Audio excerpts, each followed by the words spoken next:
So we have a full moon on Wednesday, the 11th of June in the constellation of Ophiuchus.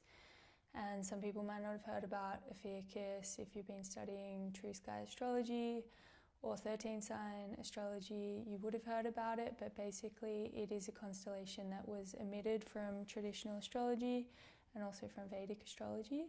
Ophiuchus is the serpent bearer, so it is this sometimes man, sometimes woman, depending how you depict it, holding a snake, and this person is not afraid of the medicine of the serpent, which has been omitted from a lot of consciousness, especially through the West. And so Ophiuchus, the myth is said that Ophiuchus learnt to heal from Chiron, who is the wounded healer, and Ophiuchus was so adept in the healing realms that he could raise people from the dead, and he had this elixir of immortality. And so basically when planets are moving through the constellation of Ophiuchus, this is after Scorpio. So it's an interesting, like, it was omitted because it takes up the same area in the sky as Scorpio. If Scorpio is here, Ophiuchus is here, and as planets are coming along the zodiac, they're passing through Scorpio and then Ophiuchus. And it's really at this beginning point of Scorpio where there's this sting, this poison, which can be something coming up from the unconscious, from the depth. It can be uncomfortable, it can be painful, it can be an intense conversation with a loved one, and a vulnerable aspect of the self arising.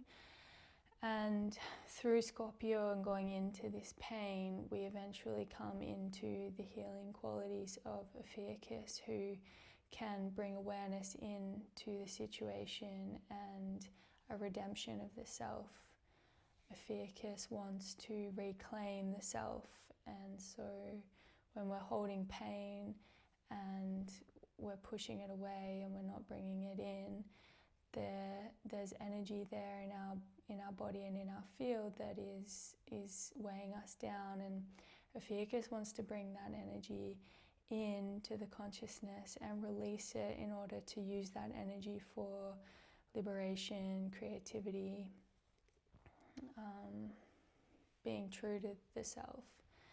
And so this full moon is really a time for reclamation of the self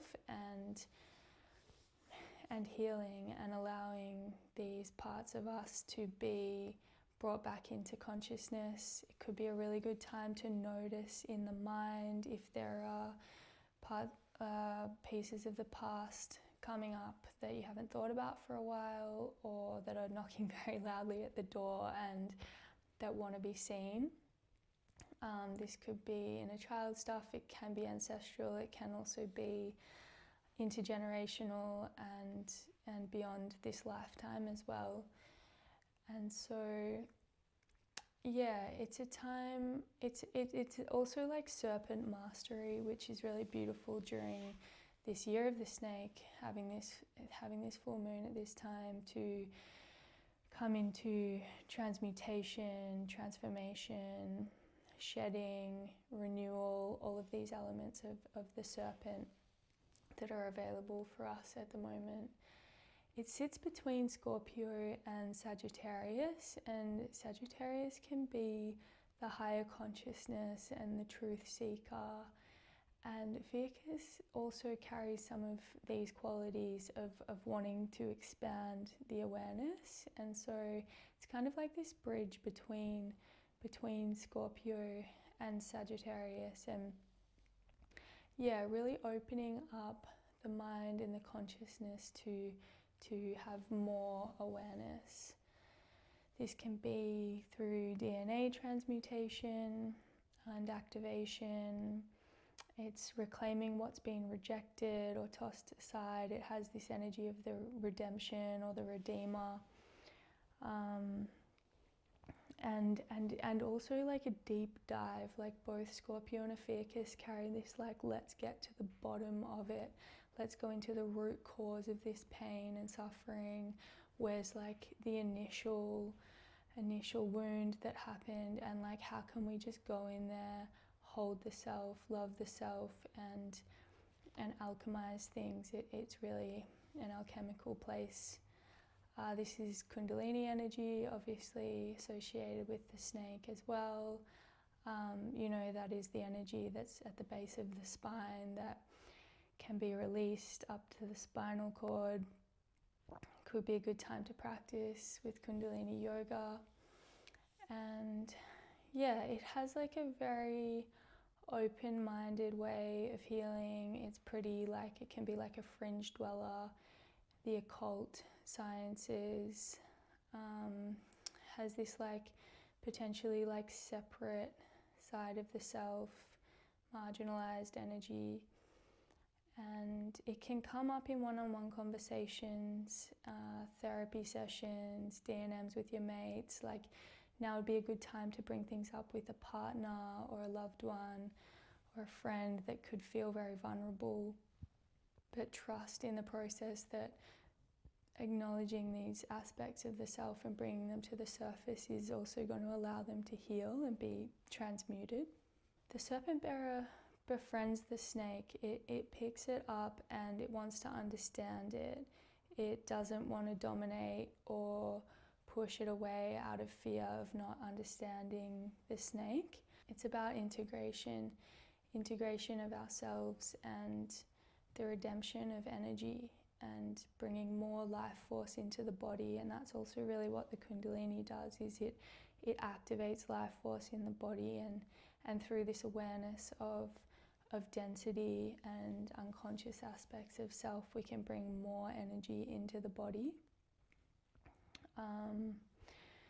Yeah, it's a good time to step into the underworld, into your unconscious, and spend some time in there. You know, it's not about getting lost in the dark, it's about bringing light into the darkness and bringing more love into your body. The sun is in Taurus at the moment, opposite in the sky, and Taurus is all about the body and physical security and safety and comfort. So it's also really important to care for your body in this passage. Make it feel comfortable and secure. These things can arise when we have a loved one who's holding space for us, or we have the right conditions in the environment that feel really comfortable and secure. It might be through the physical body that things can come up as well. You might be sick or unwell, and the body might be trying to like show you something from beneath. And so it can also be a beautiful practice to listen and really tune into the body and what's coming up, and wonder, why is this coming up? Is this related to something else more emotional? And how can I care for my physical body and my emotional and energetic body as well? Yeah, it's solstice energy. So down here in the southern hemisphere, we're in a pretty dark period, which actually matches very well with this energy.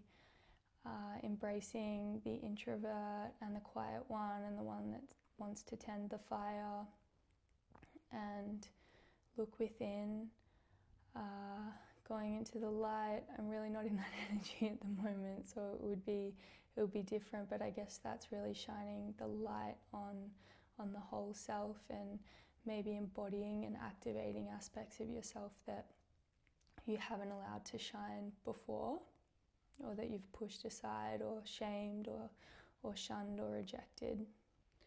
We have a square between Jupiter and Saturn this week as well. It's exact on Sunday, but it's already coming into effect at this full moon. And this is a contrast between this forward-moving, expansive energy of Jupiter that's just very optimistic and like, yes, let's go, let's do this thing.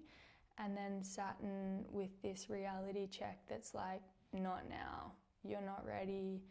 Have you got all of your things together to do that thing? What about this? What about that? No. And so, yeah, it can be a bit of a reality check of what you need to do in order to expand. And that Saturn reality check energy is also very active with our belief systems. There's a conjunction with Saturn and Neptune. It's within a degree, it's coming very close. It won't actually happen until 2026 because Saturn will go retrograde, and then it won't be until next year that this conjunction actually occurs. But it's a bit of a prelude to this energy where our belief systems are having a reality check as well. There could be a dissolution of something. Neptune wants to dissolve.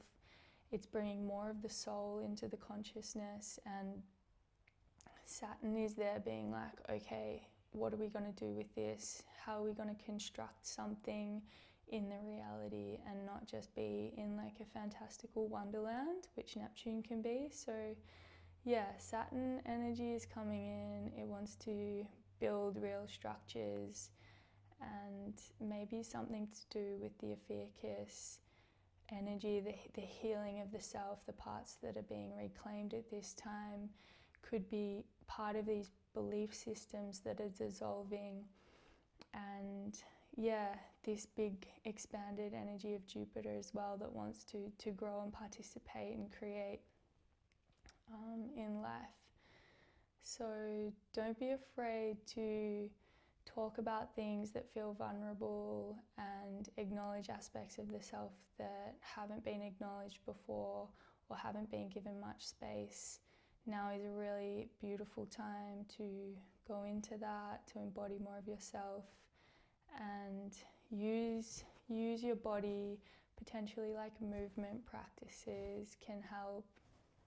Walking, like slow and steady movement. Taurus is like in the body, but it's slow and it's safe and it's eating well and it's caring. It's really caring for the self and the security. You might just want to stay home and be with yourself or your partner, hold each other, and really feel into what's been shunned and reclaim that energy so that you can use it for your purpose in your creation.